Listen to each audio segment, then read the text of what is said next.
লুকোচুরি। You will never be alone.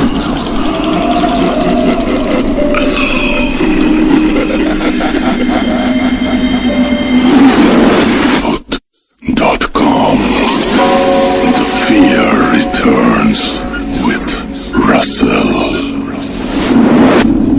আপনাদের সবাইকে স্বাগত জানাচ্ছি ভূত.com-এ। আশা করছি আপনারা সবাই ভালো আছেন, ভালোর দলে আছেন। আমিও আলহামদুলিল্লাহ ভালো আছি, ভালোর দলে আছি। আর যারা ইউটিউবে শুনছেন আমাদেরকে, তাদেরকে বলবো অনুগ্রহ করে সাবস্ক্রাইব করে ফেলুন, যাতে করে আপনারা সমস্ত নোটিফিকেশন পেয়েছেন একই সাথে। এটা আমাদের জন্য একটা বিরাট সাপোর্ট। তো আমরা চলে যাচ্ছি আমাদের প্রথম ঘটনায়। আশা করছি ভালো লাগবে। আসসালামু আলাইকুম রাসেল ভাই, আশা করি ভালো আছেন। ভালো থাকবেন না বা কেন, আপনি তো সবসময় ভালোর দলে। আমিও আল্লাহর অশেষ রহমতে আলহামদুলিল্লাহ ভালো আছি। আশা করি ঘটনাটি আপনাদের সবার হৃদয় ছুঁয়ে যাবে। আমি মেহেদি হাসান, টঙ্গী গাজীপুর থাকি। তারপরে তিনি তার মোবাইল নাম্বার শেয়ার করেছেন, সেটা আমি শেয়ার করছি না। তারপরে তিনি লিখছেন, ঘটনাটি সিলেক্ট হলে অবশ্যই আমাকে জানাবেন। ঘটনাটি আমার এক পরিচিত আঙ্কেলের কাছ থেকে সংগ্রহ করা। অজানা কোনো এক কারণে তার নাম বলতে বারণ। অনিচ্ছাকৃত ভুল ত্রুটি ক্ষমা সুন্দর দৃষ্টিতে দেখবেন। চলুন তাহলে শুরু করা যাক। বলছি তার ভাষায়।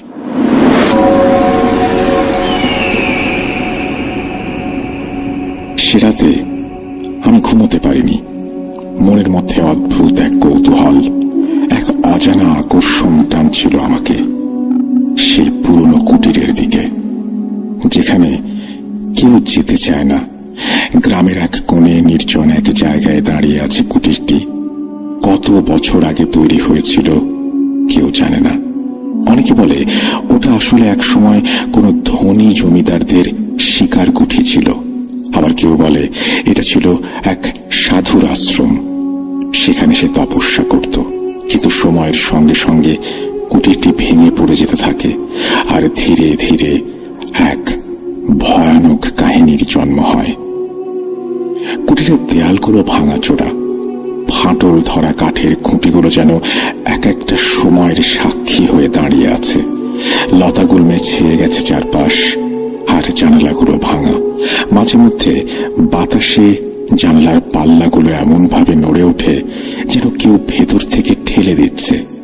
অনেকেই বলে রাতে ওখান থেকে চাপা ফিসফিস শব্দ আসে, আর কখনো কখনো শোনা যায় কারো কান্নার আওয়াজ। সবাই বলে ওখানে জিনের বাস, কিন্তু আমি ভয় পাই না, কখনো পাইনি। তাই ঠিক করলাম আমি নিজেই যাব, নিজেই দেখব সত্যি কিনা। চাঁদের আলো মাটিতে পড়েছিল সোনালি ছাপ রেখে। বাতাস নিস্তব্ধ, শুধু মাঝে মাঝে দূর থেকে ভেসে আসা শেয়ালের ডাক। আমার হাতে ধরা একটা লণ্ঠন আর এক হাতে লাঠি। ধীরে ধীরে এগিয়ে গেলাম কুঠিটার দিকে। বুকের ভেতর কেমন যেন ধুকভুক করছিল, কিন্তু পা থামাইনি। কুটিরের সামনে এসে দাঁড়াতেই একটা গা ছমছমে অনুভূতি হলো। জায়গাটা একেবারে নীরব, যেন শত বছরেও এখানে কেউ আসেনি। দরজার কাঠ পুরনো, একটু চাপ দিতেই কড়াত করে খুলে গেল। ভেতরে ঢুকতেই দেখি ধুলোয় ঢাকা একটা পুরনো খাট, ভাঙা চেয়ার, আর মেঝেতে কিছু অদ্ভুত চিহ্ন। মনে হলো এখানকার সময় থমকে গেছে। তখনই হঠাৎ বাতাসটা যেন থেমে গেল। মনে হলো আমার আশেপাশে কেউ আছে। পেছন থেকে অদ্ভুত একটা শব্দ আসলো। আমি দ্রুত ঘুরে দাঁড়ালাম। সামনে দাঁড়িয়ে আছে একটা লম্বা ছায়া মূর্তি।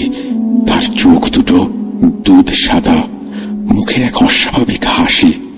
আমার গলা শুকিয়ে গেল। আমি জিজ্ঞেস করলাম, তুমি কে? ওটা ধীরে ধীরে এগিয়ে এলো, খুব ধীর গলায় বলল, আমি সেই যে শত বছর ধরে এখানে আছে। আমার গা শিউরে উঠল। পেছনে সরে যেতে চাইলাম, কিন্তু পা আটকে গেল। সেই ছায়া আরো এগিয়ে এসে ফিসফিস করে বলল, তুমি এখানে এসেছো কেন? আমি কাঁপতে কাঁপতে বললাম, আমি জানতে চাই সত্যি এখানে জিন আছে কিনা। ওটা হেসে উঠল। সে হাসির শব্দ প্রতিধ্বনিত হলো।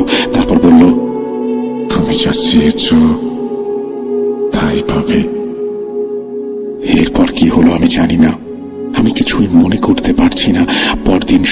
উঠে আমাকে কুঠির সামনে পড়ে থাকতে দেখা গেল। আমার চোখ দুটো তখন ছিল অস্বাভাবিক লাল, মুখে এক অদ্ভুত হাসি। গ্রামের লোকজন খুঁজে পায় আমাকে। এখনো মাঝে মাঝে আমি ফিসফিস করে বলি, আমি সত্যিটা দেখেছি, আমি সত্যিটা জানি, কিন্তু কেউ বিশ্বাস করে না। ঘটনার পরদিন থেকে আমার জীবনে পরিবর্তন আসতে শুরু করলো। আমি আর আগের মতো নেই। গ্রামের লোকেরা আমার দিকে তাকালে কেমন যেন ভয় পায়। আমার শরীরে সবসময় একটা অস্বাভাবিক শীতল অনুভূতি লেগে থাকে। আর রাতে ঘুমানোর সময় মনে হয় কেউ আমার পাশে বসে আছে। আমার মা প্রথম লক্ষ্য করলো ব্যাপারটা। এক রাতে আমি ঘুমাচ্ছিলাম, হঠাৎ ঘুম ভেঙে দেখি মা পাশে দাঁড়িয়ে কাঁপছে। আমি জিজ্ঞাসা করলাম, কি হয়েছে মা? মা থর থর করে বলল, তোর মুখের উপরে একটা ছায়া ছিল, যেন কেউ ফিস ফিস করে কিছু বলছিল। আমি ভয় পেলেও কিছু বললাম না। পরদিন সকালে আয়নার সামনে দাঁড়িয়ে আমি নিজেকে দেখতে গিয়ে চমকে উঠলাম। আমার চোখের চারপাশে কালো ছায়া, শরীর কেমন শুকিয়ে গেছে, আর আমার মুখে সবসময় একটা অদ্ভুত হাসি লেগে থাকে। এরপর রাতের বেলা আমার ঘরে অদ্ভুত শব্দ শোনা যেতে লাগলো। মাঝে মাঝে মনে হতো আমার পাশে কেউ বসে ফিস ফিস করছে, আবার কখনো জানালার পাশে অদ্ভুত ছায়া দেখতাম। আমি ভয় পেতে শুরু করলাম। এক রাতে ঘুমের মধ্যে আমার শরীর হঠাৎ কেমন শক্ত হয়ে গেল। আমি নড়তে পারছিলাম না। চোখের সামনে একটা কালো ছায়া দেখা গেল। সে ধীরে ধীরে আমার দিকে এগিয়ে আসছিল। আমার মনে হলো আমি চিৎকার করতে চাই, কিন্তু গলা দিয়ে কোনো শব্দ বের হচ্ছে না। হঠাৎ ছায়াটি বলল, তুমি আমার কুটিরে যাবে, আমাদের তোমাকে অনেক কিছু বলার আছে। আমি ঘুমের ঘোরে মাথা নাড়লাম। পরদিন সকালে ঘুম ভাঙতেই বুঝতে পারলাম আমার হাতের তালুতে এক অদ্ভুত চিহ্ন, মনে হলো আগুনে পুড়িয়ে দেয়া হয়েছে। এখন আর পেছনে ফেরার উপায় নেই, আমাকে কুটিতে যেতেই হবে। আমি জানি না সেখানে আমার জন্য কি অপেক্ষা করছে। আমি আবার কুটিরে গেলাম। এবার কেবল কৌতূহল নয়, একটা রহস্য উদ্ঘাটনের তীব্র আকাঙ্ক্ষা আমাকে ঠেলে নিয়ে গেল সেই পুরনো স্থানে। দরজা ঠেলে ঢুকতেই দেখি আগের মতো সবকিছু ধুলোয় ঢাকা, কিন্তু এবার বাতাসে একটা অদ্ভুত গন্ধ ছড়িয়ে আছে, যেন পোড়া কাঠ আর ধূপের মিশ্রণ। হঠাৎ আমি মেঝেতে খেয়াল করলাম এক দুই জায়গায় ধুলো নেই, সেখানে স্পষ্টভাবে একটা বৃত্ত আঁকা, আর তার মাঝখানে ছোট্ট একটা দরজার চিহ্ন। বুকের মধ্যে কেমন যেন ঢিপ ঢিপ করতে লাগলো। আমি হাত দিয়ে মাটি সরাতে দেখলাম একটা কাঠের দরজা। আমি দরজা খুললাম, আর তার নিচে দেখলাম অন্ধকারে ঢাকা এক সিঁড়ি। নিচ থেকে আসছে চাপা ফিসফিসানি আর শ্বাস প্রশ্বাসের শব্দ। আমি জানি আমাকে নিচে নামতেই হবে। আমি ধীরে ধীরে সেই অন্ধকার সিঁড়ির দিকে এগোলাম। হাতের লণ্ঠনের আলো ঝিমিয়ে আসছে, আর চারপাশের শীতল বাতাস যেন আরো ভারী হয়ে উঠছে। নিচ থেকে ভেসে আসা ফিসফিসানির শব্দ স্পষ্ট হতে লাগলো, যেন কেউ নিচে দাঁড়িয়ে আমার আসার অপেক্ষা করছে। প্রথম ধাপ পেরোনোর পরেই আমার গায়ের লোম খাঁড়া হয়ে উঠল। মনে হলো অদৃশ্য কোনো শক্তি আমার আশেপাশে ঘুরে বেড়াচ্ছে। দ্বিতীয় ধাপে পা রাখতেই পেছন থেকে দরজাটা প্রচন্ড শব্দে বন্ধ হয়ে গেল। আমি থমকে দাঁড়ালাম, কিন্তু পেছনে তাকানোর সাহস হলো না। আমি ধীরে ধীরে নামতে লাগলাম। একসময় সিঁড়ি শেষ হলো, আর আমি এক বিশাল গুহার ভেতর পৌঁছালাম। দেওয়ালে পুরনো লণ্ঠন জ্বলছে। তার ফিকে আলোয় আমি যা দেখলাম তাতে আমার শ্বাস বন্ধ হয়ে আসছিল। গুহার মাঝখানে পাথরের বেদির উপর বসে আছে সেই ছায়ামূর্তি। আগের সেই দুধ সাদা চোখ, মুখে সেই অস্বাভাবিক হাসি, কিন্তু এবার তার চারপাশে ছায়ার মতো আরো কিছু অবয়ব দেখতে পেলাম। তাদের চেহারা অস্পষ্ট, কিন্তু তারা যেন আমার দিকে তাকিয়ে আছে। ছায়ামূর্তি ধীরে ধীরে উঠে দাঁড়ালো। তার স্বর গভীর, ভয়ঙ্কর। তুমি ফিরে এসেছো। আমরা জানতাম তুমি আসবে।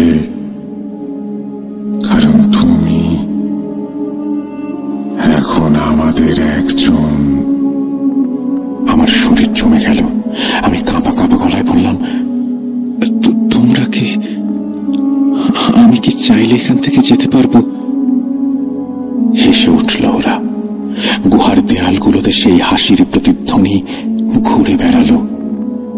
তুমি আর আগের মতো নেই, কুটির তোমাকে গ্রহণ করেছে। তোমার রক্তে এখন আমাদের ছোঁয়া লেগেছে, তুমি পালাতে পারবে না। আমি আতঙ্কে পিছু হটতে চাইলাম, কিন্তু আমার পা যেন জমে গেছে। তখনই একটা কণ্ঠস্বর আমার মাথার ভেতরে কথা বলতে লাগলো, এক নারী কণ্ঠ, গভীর আর মায়াময়। তুমি যদি এখান থেকে বের হতে চাও তবে সত্য জানতে হবে। এখানে কেন এসেছিলে মনে আছে? আমি মনে করতে চেষ্টা করলাম। হ্যাঁ, আমি এসেছিলাম কৌতূহল থেকে, কিন্তু এখন মনে হচ্ছে এই জায়গার সঙ্গে আমার গভীর কোনো সম্পর্ক আছে।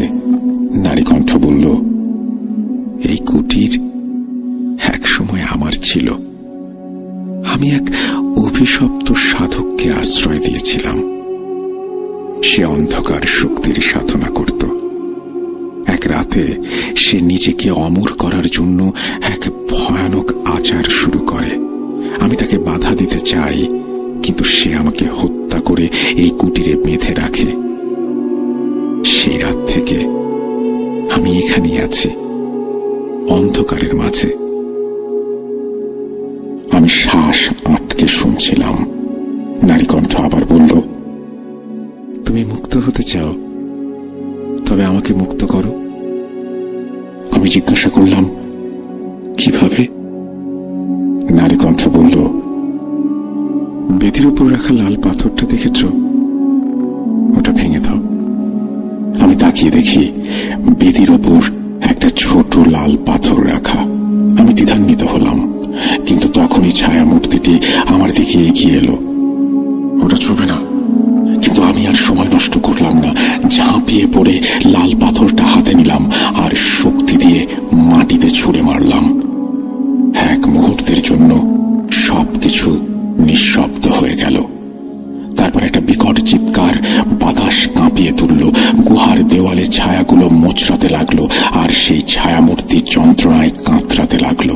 আমি দেখতে পেলাম ধোঁয়ার মতো একটা সাদা আলো বেরিয়ে এসে গুহার ছাদ ভেদ করে ওপরে উঠে যাচ্ছে। নারী কণ্ঠ মৃদু স্বরে বলল, ধন্যবাদ, এখন তুমি মুক্ত। গুহার ভেতর থেকে এক প্রচন্ড বিস্ফোরণের শব্দ হলো, আর আমার চারপাশ অন্ধকার হয়ে গেল। আমি যখন জ্ঞান ফিরে পেলাম তখন আমি কুটিরের বাইরে পড়ে আছি। কুটিরটা আরো ধ্বংসপ্রাপ্ত, যেন 100 বছর ধরে কেউ সেখানে আসেনি। গ্রামের লোকেরা আমাকে দেখে এগিয়ে এলো, কিন্তু তারা আমাকে চিনতে পারল না। আয়নায় নিজেকে দেখে আমিও চমকে উঠলাম। আমার চোখের কালো ছায়া উধাও, মুখের অস্বাভাবিক হাসিটা চলে গেছে। আমি আবার স্বাভাবিক, কিন্তু আমি জানি সেই ছায়ামূর্তি আর ফিরে আসবে না। কুটিরের অভিশাপ শেষ হয়েছে। আমি আর কখনো সেখানে ফিরে যাইনি, কিন্তু আজও রাতে বাতাসে কখনো কখনো শুনতে পাই একটা ফিসফিসানি। ঘটনাটি তিনি এখানেই শেষ করেছেন, সমাপ্তি টানেননি। ঘটনাটা খুবই অদ্ভুত, অন্যরকম। আমি যখন পড়ছিলাম তখন আমি প্রত্যেকটা মুহূর্ত উপলব্ধি করতে পারছিলাম, দেখতে পাচ্ছিলাম সামনে। এবং আমি জানি না যে এত চমৎকার ভাবে তিনি লিখেছেন সেটা কিভাবে সম্ভব হয়েছে। থ্যাংক ইউ সো মাচ মেহেদি, আপনাকে অসংখ্য ধন্যবাদ। আপনি লিখেছেন টঙ্গী থেকে, এবং আশা করছি ভবিষ্যতে আপনার ঘটনা পাবো। আপনি ঘটনা পাঠাবেন সেই বিশ্বাস রেখেই আমরা চলে যাব আমাদের পরবর্তী ঘটনায়। যারা এতক্ষণ ধরে উপভোগ করলেন তাদের যদি ভালো লাগে তাহলে অবশ্যই কমেন্ট সেকশনে সেটা জানিয়ে দেবেন। আর যদি ভালো না লাগে বা এই ঘটনা নিয়ে যদি আপনাদের কিছু বলার থাকে সেটাও কমেন্ট সেকশনেই জানাবেন আশা রাখি। আমি আবারও অনুরোধ করব, যারা আমাদেরকে শুনছেন এখনো পর্যন্ত সাবস্ক্রাইব করেননি তাদের সবাইকে সাবস্ক্রাইব করার জন্য আমি অনুরোধ করব। এবং সামনে যেহেতু ঈদ, আপনাদের ঘটনা পাঠানোর জন্য অনুরোধ করব, কারণ আপনারা ঘটনা না পাঠালে ঈদটা আমাদের আসলে ঠিক ওই চমৎকার ভাবে করা হয়তো হবে না। আর সেই জন্যই আমি আপনাদের সবার কাছে এই অনুরোধটা রেখে আমি আমি পরবর্তী ঘটনায় যাচ্ছি। চলুন শুরু করা যাক।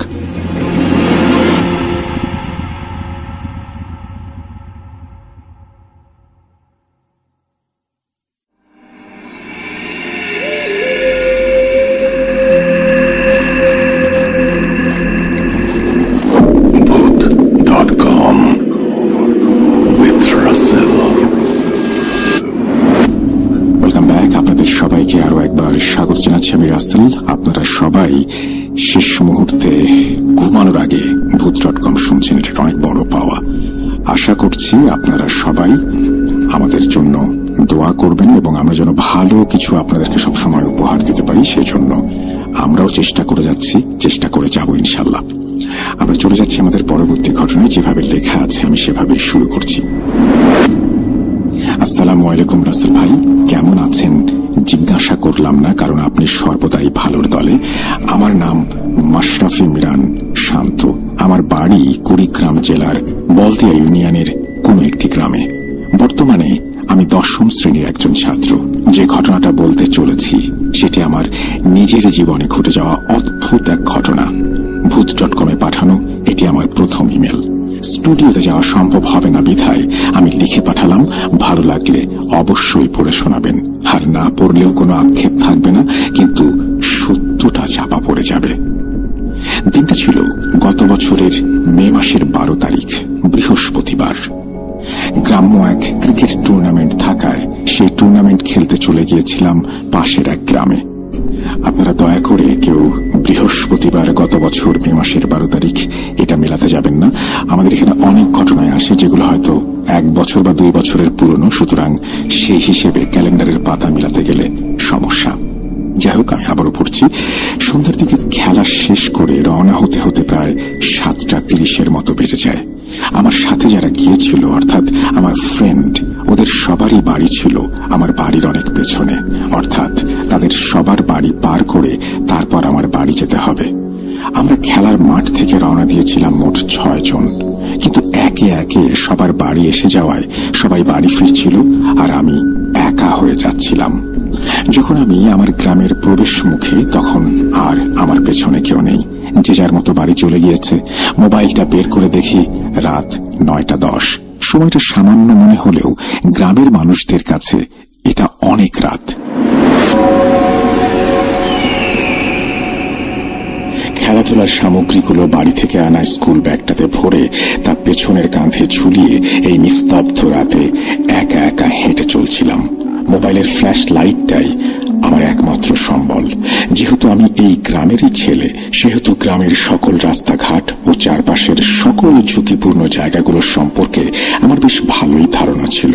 তখন পর্যন্ত কোনো প্যারানর্মাল বিষয় যে ঘটতে পারে এই চিন্তা আমার মাথায় আসেনি। আসবেই বা কি করে? তখন তো আমি মোবাইল চালানোতে পুরোটা মগ্ন ছিলাম। এক পর্যায়ে খেয়াল করলাম মোবাইলের চার্জ একদম 10%-এর নিচে নেমে এসেছে। চার্জ শেষ হয়ে যাওয়ায় মোবাইল চালানো বন্ধ করে শুধু ফ্ল্যাশটা জ্বালিয়ে ধীরে ধীরে এগোতে লাগলাম। যখনই মনোযোগটা মোবাইল থেকে সরিয়ে হাঁটার দিকে দিয়েছি, তখনই আমার মাথায় এলো, এতটা পথ আমি একা যাব কিভাবে? রাস্তার মাঝখানে স্থির হয়ে দাঁড়িয়ে গেলাম। চারপাশ একবার ভালোভাবে তাকিয়ে আবার হাঁটা দিলাম বাড়ির উদ্দেশ্যে। আমি বর্তমানে যে জায়গায় অবস্থান করছি, এখান থেকে পায়ে হেঁটে আমার বাড়ি যেতে সময় লাগবে মোটামুটি 20 মিনিট। পার করতে হবে মোট 3টা ধাপ। মিনিট 5 হাঁটলেই সামনে পড়বে ছোট্ট একটা দোকান, যে দোকানটি এত রাতে খোলা থাকার কোনো প্রশ্নই আসে না। দোকান পেরিয়ে সামনে এগুলো দেখা মিলবে মস্ত একটা পুকুরের, আর সর্বশেষ একটা বাঁশ ঝাড় পেরিয়ে আমার বাড়িতে ফিরতে হবে। দোকানের পুকুর নিয়ে তেমন একটা চিন্তা ছিল না, কিন্তু সেই ঘন বাঁশ ঝাড় পার করবো কিভাবে, এটাই ছিল আমার ভুল চিন্তার বিষয়। কেননা এই বাঁশ ঝাড় কেন্দ্রিক অনেক ঘটনা বাড়ির বয়স্কদের মুখ থেকে শুনেছি। মনে মনে ঠিক করলাম, যদি খুব বেশি একটা ভয় পাই, তাহলে বাড়ির কাছাকাছি এসে বাড়িতে একটা ফোন দিয়ে কাউকে এগিয়ে আসতে বলবো। রাতের ঠান্ডা আবহাওয়ার সাথে হাঁটতে হাঁটতে আমি সেই দোকানটির অনেক কাছে চলে আসলাম। দূর থেকে দেখতে পেলাম দোকানটির ভেতরে এখনো আলো জ্বলছে। তার মানে দোকানটি এখনো খোলা। আমি খুব অবাক হয়ে গেলাম এটা ভেবেছে কাল সন্ধ্যার দিকে আমি যখন এখানে এসেছিলাম দোকানটি বন্ধ ছিল, অথচ আজ এত রাতেও দোকানটি খোলা। বিষয়টাকে তেমন একটা পাত্তা না দিয়ে আমি এগিয়ে গেলাম। আমি যখন দোকানটির খুব কাছে গেলাম তখন দেখতে পেলাম সাদা পাঞ্জাবি পরা 10 থেকে 12 জন মানুষ দোকানের বাইরে থাকা বেঞ্চে বসে আছে। আরো খেয়াল করলাম তারা সবাই এক দৃষ্টিতে আমার দিকে তাকিয়ে আছে। এমন একটা দৃশ্য দেখে আমি আমার হাঁটার মাত্রা বাড়িয়ে দিলাম এবং মোবাইলটা অন করে বাড়ির নাম্বারে কল দেওয়ার চেষ্টা করলাম, কিন্তু মোবাইলটা অন করে দেখি চার্জ 1% হয়ে গেছে। সেই এক ঝলক দেখার পর আমার হাতে থাকা একমাত্র সম্বলটাও আমায় একা রেখে পুরোপুরি বন্ধ হয়ে গেল। তার সকল উজ্জ্বলতা ম্লান হয়ে গেল। ততক্ষণে আমি সেই দোকানটা পার করে ফেলেছি। পিছনে সেই লোকগুলো এখনো দোকানে বসে আছে কিনা এটা দেখার জন্য যখন আমি পেছন ফিরে তাকালাম তখন দেখতে পেলাম সেখানে কেউ নেই, পুরো বেঞ্চ ফাঁকা। বুঝতে বাকি রইল না যে আমি কিসের পাল্লায় পড়তে চলেছি। এতটাই ভয় পেয়ে গিয়েছিলাম যে আল্লাহর নাম নিয়ে বাড়ির রাস্তা ধরে জোরে একটা দৌড় দিলাম, কিন্তু তখন তো আর বুঝতে পারিনি যে আমার জন্য আরো ভয়ানক কিছু অপেক্ষা করছিল। দৌড়ানোর এক পর্যায়ে সেই পুকুরটির সামনে এসে দাঁড়াই। অনেক ক্লান্ত হয়ে যাওয়ায় হাত দিয়ে 2 হাঁটু ধরে মাথা নিচের দিকে দিয়ে হাঁটছিলাম। যখনই মাথা তুলে সামনের দিকে তাকিয়েছি তখনই হঠাৎ কারোর জোরালো একটা ধাক্কা অনুভব করলাম। মনে হলো কেউ যেন চুপি চুপি আমার পেছনে এসে 2 হাত দিয়ে আমাকে অনেক জোরে একটা ধাক্কা দিয়েছে। ধাক্কা খেয়ে তাল সামলাতে না পেরে আমি সরাসরি সেই পুকুরে পড়ি। এত রাতে পুকুরের ঠান্ডা পানিতে এভাবে যে পড়ে যাব তা কল্পনাতেও ভাবিনি। সৌভাগ্যক্রমে আমি সাঁতার জানতাম। পুকুরটা আয়তনে অনেক বড়ই ছিল। অদৃশ্য কিছু একটার ধাক্কা খেয়ে একদম পুকুরের মাঝ বরাবর এসে পড়েছি, যেখানে পানির গভীরতা অনেক বেশি। পানিতে থাকাকালীন চারপাশে ভালো করে তাকিয়ে দেখলাম কেউ নেই। ঠান্ডায় আমার শরীর পুরো বরফ হয়ে গিয়েছিল। পানি থেকে উঠে আসতে যাব তখন হঠাৎ আমার সাথে এমন একটা ঘটনা ঘটল যেটার জন্য আমি মোটেও প্রস্তুত ছিলাম না। হঠাৎ পানির গভীর থেকে একটা ঠান্ডা হাত আমার ডান পাটা খুব শক্ত করে টেনে ধরলো। সেই জিনিসটা আমায় টেনে পুকুরের আরো গভীরে নিয়ে যাওয়ার চেষ্টা করছিল। সেই মুহূর্তে আমার কি করা উচিত তা আমি বুঝতে পারছিলাম না। প্রচন্ড জোরে চিৎকার করেও কোনো লাভ হচ্ছিল না, কেননা আমি আমার মুখ থেকে একটা শব্দ বের করতে পারছিলাম না। পুকুরের পানি যখন আমার ঠোঁট ছুঁই ছুঁই তখন কাঁধ থেকে ব্যাগটা খুলে প্রাণপণে সেই হাতটার সঙ্গে লড়াই করতে লাগলাম। বাম পা দিয়ে অনেক লাথি মারার পরেও সেই হাত আমাকে একইভাবে ধরে রেখেছিল। এক পর্যায়ে মনে হচ্ছিল এবার হয়তো আমার পা ছিঁড়ে সেই হাতের সঙ্গে তুলে নিয়ে যাবে। অসহ্য যন্ত্রণা হচ্ছিল, কিন্তু কিছুই করতে পারছিলাম না। পুরো শরীরটা পানির নিচে, তবুও মনে হচ্ছিল আমি হয়তো কোনো চোরাবালিতে আটকে গেছি।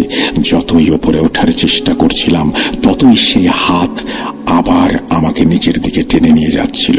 পুকুরের পানি যখন আমার নাক ছুঁই ছুঁই তখন মনে হচ্ছিল আজই হয়তো আমার জীবনের শেষ দিন।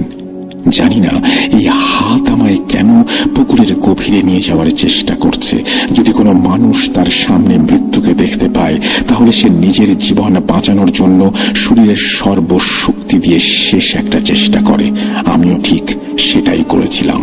যখন বুঝতে পারলাম দম ছোট হয়ে আসছে আর নিঃশ্বাস নিতে পারছিলাম না, তখন পানির নিচে ডুব দিয়ে 2 হাত সামনে এনে সেই ঠান্ডা হাতকে অনেক জোরে জোরে আঘাত করছিলাম। কিন্তু সেই জিনিসটাকে আঘাত করতে গিয়ে আমি নিজেই ব্যথা পাচ্ছিলাম। তার উপর আবার দমও শেষ, নিঃশ্বাস নেওয়ার কোনো উপায় নেই। অবস্থা মর্মান্তিক দেখে মাথাটা পানির উপরে তুলতে চাইলাম, কিন্তু এবার আর পারলাম না। সেই জিনিসটা আমায় টেনে পানির একদম গভীরে নিয়ে চলে গেল। এরপর আমার আর কিছু মনে নেই। আমার যখন জ্ঞান ফিরল তখন আমি আমার বিছানায় শুয়ে, আমার চারপাশে বাবা, মা, মামা, মামি, নানা, নানি সহ আরো অনেক লোকজন দাঁড়িয়ে। আমি তাদের জিজ্ঞাসা করলাম আমি এখানে কিভাবে এলাম। ওনারা আমাকে বললেন ফজর নামাজের সময় কিছু লোক নাকি আমাকে সেই পুকুর পাড়ে অজ্ঞান অবস্থায় পড়ে থাকতে দেখতে পায়। এরপর আমাকে দেখে চিনতে পেরে তারা আমাকে বাড়িতে নিয়ে আসে। সকলে যখন জানতে চাইল কি হয়েছিল, আমার সাথে সেদিন কি ঘটেছিল, তখন আমি সবাইকে সব ঘটনা খুলে বলি। শুয়ে থাকা অবস্থায় লক্ষ্য করলাম আমার ডান পাটা একেবারে অবশ হয়ে আছে। মনে হচ্ছিল শরীর থেকে ডান পাটা একদম বিচ্ছিন্ন। এরপর আমার পরিবারের পরিচিত একজন ডাক্তার এসে আমার চিকিৎসা করেন। ডাক্তার এসে চিকিৎসা করলেও আমার নানা ঘটনা বুঝতে পেরে বাড়ির পাশের মসজিদ থেকে একজন ইমামকে আমাদের বাড়িতে নিয়ে আসেন। ইমাম সাহেব সকল ঘটনা শুনে বলেন, সেই রাতে প্রায় 1/2 শতাধিক জিন আমি যে রাস্তা দিয়ে আসছিলাম সেই রাস্তায় ঘোরাঘুরি করছিল। আমি দোকানে বসে থাকতে যাদের দেখেছি তারা সবাই ছিল ভালো জিন, কিন্তু আমাকে যে পেছন থেকে ধাক্কা দিয়েছিল এবং পানির নিচ থেকে আবার পা টেনে ধরেছিল তারা দুইজনই ছিল খারাপ জিনের অন্তর্ভুক্ত। হুজুরের কাছে আমার প্রশ্নটা ছিল, আমি এখনো বেঁচে আছি কিভাবে? কেননা সেই রাতে সেই খারাপ জিন আমাকে এমন ভাবে টেনে ধরেছিল আমার বাঁচার কোনো উপায় নেই, এমন একটা অবস্থা। হুজুর বলেন, তুমি বেঁচে আছো সেই রাতে দোকানে বেঞ্চে বসে থাকা 10 থেকে 12 জন ভালো জিনের কৃপায়। তারাই তোমাকে সেই খারাপ জিনটার হাত থেকে বাঁচিয়েছে। এই ছিল আমার ঘটনা। হয়তো ভালোভাবে গুছিয়ে লিখতে পারিনি। ভালো লাগলে অবশ্যই পড়ে শোনাবেন এবং ঘটনা সিলেক্টেড হলে অবশ্যই আমাকে জানাবেন। এই বলে তিনি তার ঘটনা শেষ করেছেন। আশা করছি যে এই ঘটনাটি আপনাদেরও ভালো লেগেছে। যদি ভালো লাগে অবশ্যই জানাবেন। যারা আমাদেরকে কষ্ট করে ঘটনা পাঠান তারা আসলে সংগ্রহ করেন, অনেক কষ্ট করে সময় নিয়ে লেখেন এবং আমাদেরকে পাঠিয়ে অপেক্ষা করেন আপনাদের রিয়াকশন জানার জন্য। সুতরাং অবশ্যই আপনারা রিয়াকশন জানিয়ে দেবেন, আপনাদের অনুভূতি, আপনাদের কেমন লাগলো ঘটনাগুলো শুনে সেটা একটু গুছিয়ে বলবেন। সামনে ঈদ আসছে এবং আমরা প্রতিনিয়ত চেষ্টা করছি ঈদের স্পেশাল এপিসোডে দারুণ কিছু ঘটনা উপহার দেবার জন্য। আপনারা যারা এখনো ঘটনা পাঠাননি তাদেরকে অনুরোধ করব ঘটনা পাঠাবেন।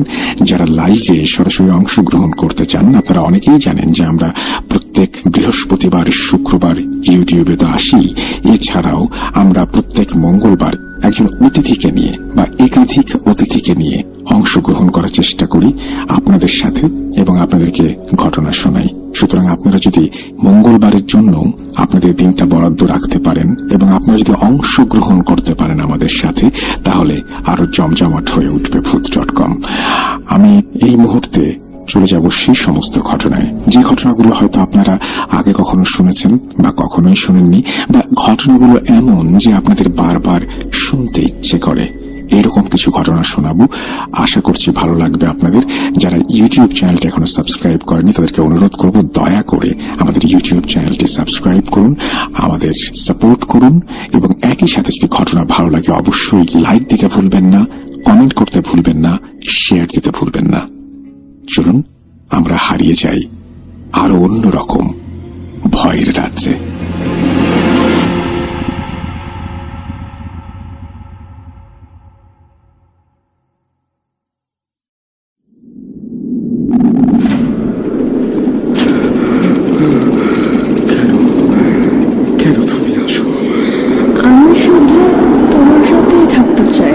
কিভাবে সম্ভব? পৃথিবীতে থাকতে না, তুই চলে যাও, চলে যাও, প্লিজ চলে যাও।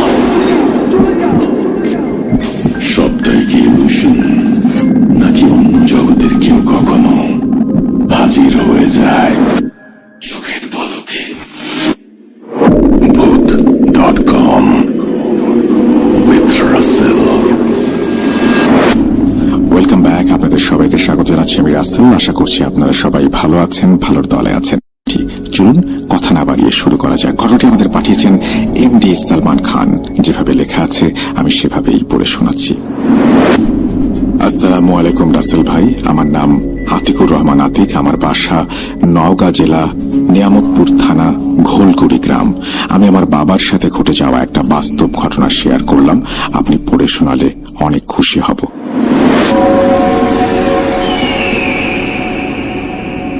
আমার বাবা একজন ড্রাইভার। তিনি 6 চাকার বড় ট্রাক চালান। তো বাবা সব সময় বাড়িতে দেরি করে আসেন। 12টা, 1টা, কোনো দিন 3টা বাজে। একদিন প্রায় দিনের মতোই ফিরতে দেরি হচ্ছে, তাই বাবা একটা সিগারেট ধরিয়ে খেতে খেতে বাজার থেকে বাড়ির দিকে আসেন। বাজার থেকে বাড়ি খুব একটা বেশি দূরে নয়, 20 মিনিটের মতন লাগে। বাজার থেকে সোজা রেল লাইন, তারপরে হাতের ডানে একটা রাস্তা, কিছুটা পথ এগিয়ে এলে একটা কালভার্ট পড়ে, সেখানে অনেকগুলো বাঁশ ছাড় আছে। তো বাড়িতে সেই কালভার্ট দিয়ে আসতে হয়। বাবা সিগারেট খেতে খেতে আসছেন, তখন কোনো সমস্যা হয়নি। যখনই কালভার্ট দিয়ে তিনি আসছেন, অর্থাৎ কালভার্ট পার হবেন, রাত 1টা কি 1:30 হবে, সামনে দেখলেন একটা বেড়াল। বাবা বিড়ালটাকে দেখে কিছু না ভেবে হাঁটতে লাগলেন। আরো কিছুটা সামনে এগিয়ে এসে তিনি দেখলেন বিড়ালটি একটি কুকুরে পরিণত হলো। তাও তার মনে সাহস নিয়ে তিনি সামনে এগোতে থাকলেন, কিন্তু কিছু দূর যাওয়ার পরে দেখলেন কুকুরটি একটি গরুর বাচ্চায় পরিণত হলো। আমাদের এলাকায় বাছুর বলে এটিকে। সেই কুকুরকে গরুর বাচ্চার রূপ নিতে দেখে বাবা ভয়ে চিৎকার দিয়ে সেখানেই অজ্ঞান হয়ে যান। তার চিৎকার শুনে পাশের বাড়ির একজনের ঘুম ভেঙে যায়। তিনি তখনই ওখানে গিয়ে দেখেন এই অবস্থা। বাবার এই অবস্থা দেখে উনি আরো মানুষ ডেকে পরে বাবাকে ধরাধরি করে বাড়িতে নিয়ে আসেন। এই ঘটনার পরের দিন বাবার অনেক জ্বর আসে। বাবার এমন অবস্থা দেখে ওখানে কবিরাজের কাছে নিয়ে গেলে কবিরাজ বলে, বড় বিপদ থেকে বেঁচে গেছো, তা না হলে অবস্থা আরো খারাপ হয়ে যেত। এই বলে তিনি বাবাকে তাবিজ এবং পানি পড়া দেন। তারপর থেকে বাবার সাথে তেমন কোনো সমস্যা হয়নি। বাবার সাথে ঘটা ঘটনাটি এতটুকুই ছিল। জানি না কেমন লাগবে। ঘটনাটি এখানে শেষ হলে ভালো হতো, কিন্তু শেষ হয়নি। আমার বাবা একটু সুস্থ হওয়ার পরে ট্রাকে আবারও মাল লোড করে নরসিংদী যাচ্ছিলেন তিনি। হঠাৎ বাবার ট্রাক বন্ধ হয়ে গেল। আশেপাশে কেউ নেই। বাবা গাড়ি থেকে নেমে টর্চ লাইট দিয়ে গাড়ির কন্ডিশন সবকিছু ঠিকঠাক আছে কিনা দেখতে লাগলেন। হঠাৎ করে বাবা লক্ষ্য করলেন কেউ পাশ দিয়ে যেন চলে গেল। বাবা হয়তো ভাবলেন তার মনের ভুল। হঠাৎ করে বন্ধ হয়ে গেল বাবার টর্চ লাইট। অনেক ভয় করতে লাগলো তার। হাত কয়েক দূরে গাছের আড়ালে খসখস শব্দ হচ্ছে। বাবা ভাবছেন কোনো কুকুর বেড়াল হবে, কিন্তু লক্ষ্য করে দেখলেন সেই গাছের আড়ালে অনেক বড় একটা আগুনের গোলা এ ডাল থেকে ও ডালে ছোটাছুটি করছে, গোঙানির মতো আওয়াজ করছে। বড় একটা সাপ ফনা তুলে বাবাকে ছবল মারতে আসছে। বাবা ভয়ে চুপসে গেলেন। তারপরে ঘটল অদ্ভুত এক ঘটনা। বাবার ট্রাকটি একা একা স্টার্ট হয়ে গেল। সামনের হেডলাইটগুলো একা একাই জ্বলে উঠল এবং সেই ট্রাকটি আস্তে আস্তে বাবার দিকে ধেয়ে আসতে লাগলো। বাবা কি করবেন বুঝতে পারছেন না। তিনি প্রাণপণে ছুটতে লাগলেন। দৌড়াতে দৌড়াতে গহীন জঙ্গলে ঢুকে পড়লেন।